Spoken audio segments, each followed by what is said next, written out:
నమస్తే. Welcome to our channel. నేను మీ పద్మావతి. గతంలో టీడీపీ ఆఫీస్‌లోకి దూరి దాడి చేశారు అంటూ వల్లభనేని వంశీ అప్పట్లో మనకి బాగా ట్రోల్ అయిన విషయం అందరికీ తెలిసిందే. అయితే ఇప్పుడు అతన్ని అరెస్ట్ చేయడం జరిగింది. అయితే దీనికి సంబంధించిన పూర్తి వివరాలు హైకోర్టు అడ్వకేట్ నరేష్ శుంకరం గారు ఉన్నారు. మరి ఆయనతో మాట్లాడి పూర్తి వివరాలు తెలుసుకునే ప్రయత్నం చేద్దాం. అండ్ మీరు కూడా చూసేయండి. నమస్కారం సార్. నమస్తే అండి.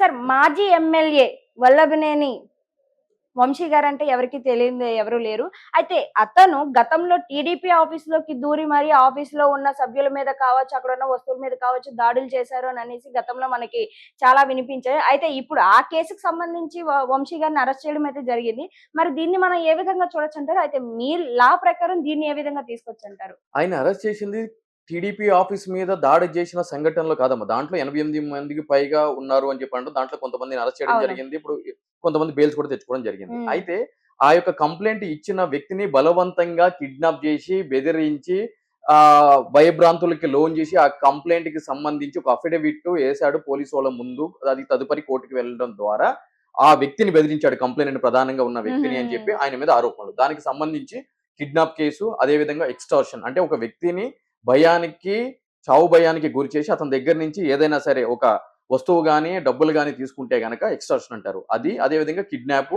అది చావుకు గురి చేసే విధంగా కిడ్నాప్ చేస్తే, అదే విధంగా బెదిరింపులు. ఆ బెదిరింపులు చావుకి కారణం అయితే గనక ఆ బెదిరింపులు. సో, ఈ హ్మ్. సెక్షన్స్ ప్రకారము అదే విధంగా ఇంకో కేసులో ఏంటి అంటే గనక ఎస్సీ, ఎస్టీ.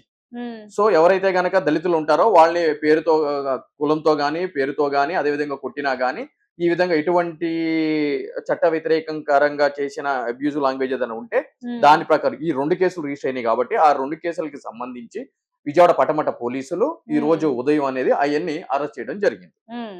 సో, అందులో భాగంగానే ఆయన చేసింది ఏంటి అనంటే గనక మార్నింగ్ టైమ్‌లో ఆయన దగ్గరికి పోలీసు వాళ్ళు వచ్చినప్పుడు, పోలీసు వాళ్ళు ఇట్లా మిమ్మల్ని అరెస్ట్ చేస్తున్నాం అని అన్నప్పుడు, నేను లోపలికెళ్ళి షర్ట్ మార్చుకొస్తాను అని చెప్పినప్పుడు, సరే అని చెప్పి యాక్సెప్ట్ చేసినప్పుడు, ఈయన లోపలికి వెళ్లి డోరేసుకొని, ఆయనకు సంబంధించిన సాక్షి మీడియాకి, అదే విధంగా వైఎస్ఆర్‌సీపీ సపోర్టెడ్ ఛానెల్స్‌కి ఫోను చేసి, వాళ్ళు వచ్చిన తర్వాత ఇట్లా అక్రమమైన అరెస్ట్ అని చెప్పి టీవీలో బ్రేకింగ్‌లు ఇచ్చాడు అని చెప్పి, సదరు పోలీసు వాళ్ళు కూడా దానికి సంబంధించి కూడా ఇంకొక కేసు రిజిస్టర్ చేశారు అని చెప్పి మనకున్న సమాచారం. హ్మ్. సో, ఈ అన్ని కేసుల్ని బేస్ చేసుకొని ఆయన్ని ఈరోజు అరెస్ట్ చేయడం జరిగింది. అయితే ఈ టీడీపీ ప్రభుత్వం వచ్చిన తర్వాత గతంలో ఎవరైతే గనక ఈ టీడీపీ పార్టీ ఆఫీస్ మీద దాడి అనుకోవచ్చు. అదే విధంగా నారా భువనేశ్వరి గారి మీద అసెంబ్లీలో మాట్లాడిన అవును. మాట తీరు కూడా మాట కొంచెం తీరు కూడా ఉంది.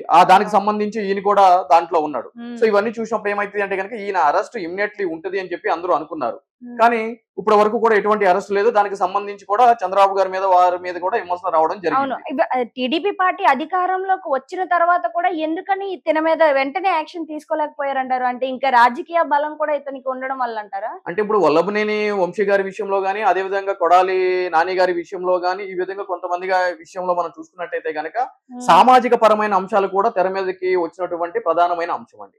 అంటే హ్మ్. తెరచాటున మాట్లాడుకునేది ఏంటి అనంటే, ఒకే సామాజిక వర్గం చేత కొంత కన్సిడరేషన్ ఏమన్నా ఉందేమో వాళ్ళకి. ఎందుకనంటే గనక, మిగిలిన వైఎస్ఆర్‌సీపీకి సంబంధించిన కడపలోకి సంబంధించిన వ్యక్తులు గాని, చిత్తూరుకి సంబంధించిన వ్యక్తులు గాని, మిగిలిన రా జిల్లాల్లో గాని, మిగిలిన పట్టణాల్లో గాని హ్మ్. అరెస్ట్ చేసి ఇమ్మీడియేట్‌లీ తక్షణం అరెస్ట్‌లో ఉన్నటువంటి పరిస్థితులు సోషల్ మీడియాలో ఈ విధమైన దారుణమైన కామెంట్‌లు చేసినా కూడా ఇప్పటి వరకు అరెస్ట్ జరగలేదు అనంటే గనక, ఇటువంటి సమీకరణాలు ఏమన్నా సరే ఉన్నాయేమో అని చెప్పి కొంతమంది అనుకోవడం జరిగిందండి. హ్మ్. సో, ఇప్పుడు ఇవన్నీ చూసుకున్న తర్వాత దానికి సంబంధించి ఈయన మీద ఈ యొక్క కేసులు పెట్టి అరెస్ట్ చేయడము ఇయన్నీ చూసుకున్న తర్వాత నెక్స్ట్ మరి కొడాలి నాని గారు వంతు వస్తదేమో అని చెప్పి నేను అనుకోవడం జరుగుతుంది. అంటే కొడాలి నాని గారికి కూడా మరి ఇటువంటి తప్పులు చాలా వరకు ఉన్నాయి అతనివి. మరి తను కూడా మళ్ళీ ఇతనిలాగే జైలుకి వెళ్ళే అవకాశం ఉంటుందంటారు ఖచ్చితంగా. మరి ఇక్కడ వంశీ గారి దాకా వచ్చినప్పుడు నాని గారి దాకా వెళ్తారు అని చెప్పి నేను అనుకుంటున్నానండి. హ్మ్. ఇంక ఎక్స్ట్రార్డినరీ కన్సిడరేషన్స్ ఏమైనా ఉంటే గనుక నేను చెప్పలేను గానీ, హ్మ్. బట్ జనరల్ పర్సెప్షన్ అయితే గనుక చేస్తారు అని చెప్పి నేను ఆ! అనుకుంటున్నాను. సార్ ఇంకోటి మరి తిన విషయంలో చూసుకుంటే చాలా రకాల తప్పులు ఉన్నాయి. మరి చాలా రకాల సెక్షన్స్ విధించి కూడా అదుపులోకి తీసుకోవడానికి అవకాశాలు ఎక్కువగా ఉన్నాయి. అవి విత్ ప్రూఫ్స్‌తో కూడా చాలా వరకు దొరికాయి. అయితే ఇప్పుడున్న సిట్యుయేషన్‌లో ఒకవేళ చేసిన తప్పులన్నిటిని కూడా కోర్టు ముందు హాజరు చేయగలిగితే గనక మరి తినకి ఏ విధమైన శిక్షలు వేయొచ్చంటారు? లైక్ వేస్తే గనక అంటే మనకి ఇన్ని సంవత్సరాలు అనేది ఉంటుంది కదా! సో, ఇలా ఏమైనా ఎక్స్‌పెక్ట్ చేయొచ్చా? లేకుంటే ఇంకే విధంగా ఏమైనా ఉంటుందంటారా? ఇప్పుడు ఆయన మీద పెట్టిన సెక్షన్‌లన్నిటిని కూడా హ్మ్. జీవితాంతము అతను లోపల ఉండే విధంగా శిక్ష పడే అవకాశాలున్న హ్మ్. లైఫ్ అంటారు. ఉన్న సెక్షన్సే. హ్మ్. అంటే కిడ్నాప్ గాని, ఎక్స్‌టార్షన్ గాని, క్రిమినల్ ఇంటిమిడేషన్స్ గాని. హ్మ్. ఇవన్నీ కూడా ప్రూవ్ అయితే అతనికి జీవితకాల శిక్ష పడుతుంది. ఒక జీవితకాల శిక్ష కాదు. నాకు తెలిసి ఒక 4-5 జీవితకాల శిక్షలు పడే అవకాశం పుష్కలంగా ఉన్న సెక్షన్స్. సో ఇవి ప్రూవ్ అవ్వాలి ముందుకు అంటే ఆ కోర్టు ముందు ఇవన్నీ కూడా ఆధారాలతో నిరూపించాలి అని అంటే గనక ఎవరైతే గనక పోలీస్ అధికారులు ఉన్నారో వాళ్ళు చాలా ప్రాపర్ గా పద్ధతిగా ఇన్వెస్టిగేషన్ చేసి వాటిని ఆధారాలతో సంబంధించిన కోర్టు ముందు ఒక నేర అభియోగ పత్రం ఛార్జ్ షీట్ అంటారు. ఆ విధంగా వేసి ట్రయల్ కూడా ప్రాపర్ గా కండక్ట్ చేస్తే తప్పనిసరిగా అటువంటి శిక్ష పడే అవకాశాలు ఉన్నాయి. అయితే ఇక్కడ దీనికి సంబంధించి నాకున్న ఇన్ఫర్మేషన్ ప్రకారం వంశీ గారు ఏం చేశారు అని అంటే గనక కోర్టులో ముందస్తు బెయిల్ పిటిషన్ అనేది వేయడం జరిగింది అని చెప్పి నాకున్న సమాచారం. అంటే యాంటిసిపేటరీ బెయిల్ అని చెప్పని అంటారు. అయితే ఇక్కడ యాంటిసిపేటరీ బెయిల్ వేసినప్పుడు ఆ యొక్క కేసు పెండింగ్ లో ఉన్నప్పుడు అరెస్ట్ ఏ విధంగా చేస్తారు అని చెప్పి కూడా కొంతమంది అనుకోవడం జరుగుతుంది. అయితే ఇక్కడ మనం చూసుకోవాల్సిన విషయము చర్చించాల్సిన విషయం ఏంటి అని అంటే గనక ఒక యాంటిసిపేటరీ బెయిల్ ఎప్పుడు వేస్తారు అని అంటే గనక ఒక అరెస్ట్ నుంచి ఎవరైనా ఒక వ్యక్తి తప్పించుకోవడానికి అరెస్ట్ కాకుండా ఉండడానికి ముందస్తుగా కోర్టు వారి దగ్గరికి వెళ్ళి నాకు ముందస్తు బెయిల్ ఇవ్వండి, నేను పోలీసు వాళ్ళకి విచారణకి సహకరిస్తాను అని చెప్పి సంబంధించిన కోర్టులో అది హైకోర్టులో అయ్యొచ్చు, లేదు అని అంటే కనుక ఆ యొక్క స్టేషన్ పరిధి ఉన్న కోర్టు ఏదైతే ఉంటుందో ఆ కోర్టులో కూడా వేయొచ్చు. అది మ్యాజిస్ట్రేట్ కోర్ట్ సెషన్స్ కోర్ట్ అనేది ఆ సెక్షన్స్ మీద ఆధారపడి ఉంటది. సో ఆ కోర్టులో వేయొచ్చు. వేసిన తర్వాత కోర్టు కూడా నిజంగా ఈ విధంగా ఈ యొక్క కేసులో ఇతనికి ఆ యొక్క కేసు పూర్వపరాలు పరిశీలించి ఇతని యొక్క పాత్ర అంతగా కనిపించట్లేదు అని అనుకున్నప్పుడు యాంటిసిపేటరీ బెయిల్ అనేది ఇవ్వడం జరుగుతుంది. ఇప్పుడు మనకి పేర్నిని నాని గారి యొక్క రైస్ మిల్లు వ్యవహారానికి సంబంధించి ఆయన మీద కూడా ఎఫ్ఐఆర్ జరిగినప్పుడు, ఆయన భార్య మీద ఎఫ్ఐఆర్ జరిగినప్పుడు వాళ్ళు కూడా ఏం చేశారు అని అంటే కనుక యాంటిసిపేటరీ బెయిల్ అనేది తెచ్చుకోవడం జరిగింది అరెస్ట్ కాకుండా ఉండడానికి. సో ఆ విధంగానే మిగిలిన కేసుల్లో కూడా ఈ విధంగా అరెస్ట్ కాకుండా ఉండడానికి యాంటిసిపేటరీ బెయిల్ అనే కాన్సెప్ట్ ఉంటుందండి.